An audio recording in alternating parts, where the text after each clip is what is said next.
Fala pessoal do sexto ano, tudo bem com vocês? Boa tarde, aqui mais uma vez o professor Anselmo Souto de Matemática e venho aqui para comentar um pouquinho sobre a questão 4 da apostila Aprender Sempre, tá? Questão número 4 e a questão número 5, tá? Duas coisas importantes para vocês fazerem essas duas atividades.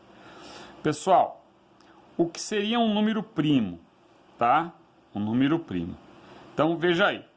Essa questão é porque, bom, antes de mais nada, gostaria de explicar para vocês que essa apostila Aprender Sempre, ela foi feita em caráter de urgência, quer dizer, ela foi feita numa correria, entendeu? Então tem com certeza alguns enganos. Por exemplo, essa questão aí, o que um número primo tem? Bom, vamos pegar o número primo 7, tá? Como eu já mostrei, o número primo ele pode ser dividido por 1 e por ele mesmo. E o número 7, que é o número primo, ele não teria mais divisores. Só que, nessa questão, ele esqueceu do negativo. Então, nós podemos ter a divisão por menos 1 e por menos 7 também. Então, um número primo, ele tem 4 divisores. 4 divisores, tá? Mas aí na questão ele considera somente o positivo, tá? Ele considera somente o positivo. Então, o que acontece aqui? Você vai desconsiderar o negativo, tá bom? E aí então você não vai considerar 4, ok? Aí você pensa um pouquinho aí, não vai considerar os 4. Muito bem. Mas o certo é isso, tá? O certo é isso aqui. Bom, o número primo, ele tem é o número que tem menos divisores. E a menor quantidade de divisores é 4, tá bom? Os outros têm mais. Por exemplo, o número 48. Agora a questão número 5. Vejam bem. O número 48, tá? Você não sabe quais são os números que dividem o 48. Mas existe um algoritmo, um procedimento que é o seguinte. Você vai pegando os números primos, aí eu já passei para vocês a sequência dos números primos até 97, pelo menos é o que a gente pode usa muito. Então eu vou pegar o número 2, que é o número primo. Então 48 dividido por 2 vai dar 24, certo? O 24 dividido por 2 vai dar 12. O 12 dividido por 2 não vai dar 6? E o 6 dividido por 2 não vai dar 3? E o 3 dividido por 2, o 3 dividido por 3 vai dar 1. Bom, então eu escrevo que o 48, eu sei que o 48 é a multiplicação de 2 vezes 2 vezes 2 vezes 2 vezes 3. Então aqui eu tenho o produto de números primos, tá? Isso chama-se fatoração.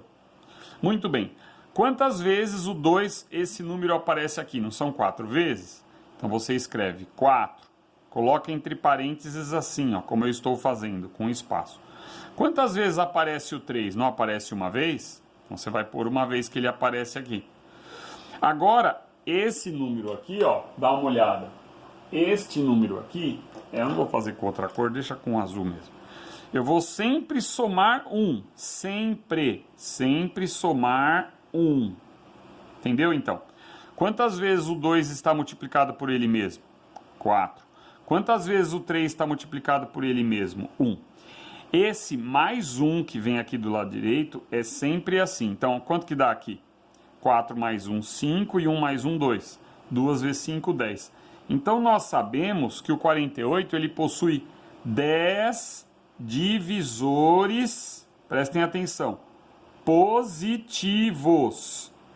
Então o número primo, aí na questão, por exemplo, o número 4, ficou faltando, está incompleta a questão, porque ele deveria perguntar, um número primo tem quantos divisores positivos? Então ele tem 2 divisores positivos. E 4 se você considerar os negativos. Quantos divisores positivos tem o 48? 10. Mas quantos divisores no total? 20. 20 divisores no total. Por quê, hein? Por quê? Porque nós temos 10 positivos mais 10 negativos. Deixa eu tirar a mão aqui para vocês olharem, ó. Vendo? Então, na verdade, ele tem 10 divisores positivos e 10 negativos. Você vai olhar lá na circunferência, quer ver, ó? Na circunferência, quando você estiver na atividade, da página... Como é que é mesmo? Deixa eu só ver aqui de novo. Página 97, certo? Muito bem. Então, deem uma olhada aí na página 97, vocês vão contar, ó. 1, 2, 3, 4, 5, 6, 7, 8, 9, 10. 10 divisores considerando o próprio 48. Vocês sabem que o 48 é divisível por ele mesmo. Então, se você contar na circunferência lá da questão número 5, vocês vão encontrar esses 10 divisores. Pessoal, agora eu tenho uma consideração para uma aplicação prática, tá?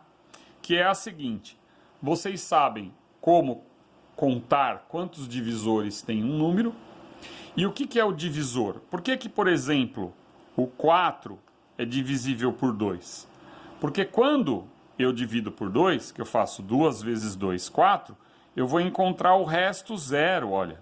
Aqui é o resto, esse é o quociente. Peraí, quociente. Este é o divisor e este é chamado de dividendo, tá? Dividendo. Ok? Então, teve resto zero. Por isso que o 4 é divisível por 2. Agora, por exemplo, uma sala de cinema. Isso é interessante. Uma sala de cinema, ela possui 10 metros de comprimento. E eu quero saber qual é a medida deste outro comprimento, né? Porque tudo é comprimento, né? Aqui. Você pode chamar de largura, profundidade, dá o nome que você quiser. Então eu quero saber qual é o número aqui que você pode, aí você pode colocar qualquer número, mas um número prático, porque isso daqui é uma sala de cinema. Opa, cinema, é uma sala de cinema. Só que tem um detalhe, este número, ele não pode ser dividir o 10, ele não pode dividir o 10. O que é não poder dividir o 10? Por exemplo, se eu coloco 10 dividido por 4, eu vou encontrar 10 dividido por 4, assim, ó. Você vai encontrar 2,5, ó. 2 vezes 4, 8, para 10, 2, abaixo 0, vírgula, 4 vezes 5, 20. Então, dá 2,5. Só que isso é um problema no caso do som na sala de cinema. Agora é uma parte onde nós vamos treinar a parte prática dos números que não são divisíveis, tá? Então esse comprimento não pode dividir exato, isso aqui é um número exato, é um número que a gente chama, entre aspas, na gíria de quebrado, mas ele é um número exato. Então, o que eu quero que você descubra? Por exemplo, vamos supor que eu pegue aqui o x como 7, tá? O 7. Então, quanto que vai dar 10 dividido por 7, por exemplo? Estou dando aqui um exemplo. Ó, 10 dividido por 7, você pode fazer na calculadora, não tem problema nenhum. Vai dar 42, 85. Tá vendo? Agora sim. Por exemplo, claro que você não vai responder 7, você vai pensar numa outra medida. Vocês estão vendo que aqui tem mais de 2 casas decimais? Então, esses números com infinitas casas, olha só na calculadora como é que ficou, vê se dá para enxergar. Tá vendo? Com muitas casas decimais aí no caso, é assim que o som se propaga numa sala de cinema de uma maneira mais eficiente, tá? Então não pode ser um número bonitinho, por exemplo, 10 por 2. Se você divide 10 por 2, vai dar 5.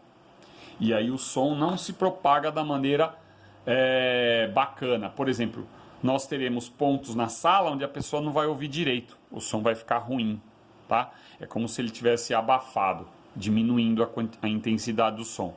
Então, para que a sala fique, o som, ele se espalhe pela sala de uma maneira harmônica, numa melhor maneira possível, precisa que aconteça isso. Então, vocês vão descobrir, vão pensar aí um pouquinho, tá bom? Abraço a todos, ficamos por aqui, valeu!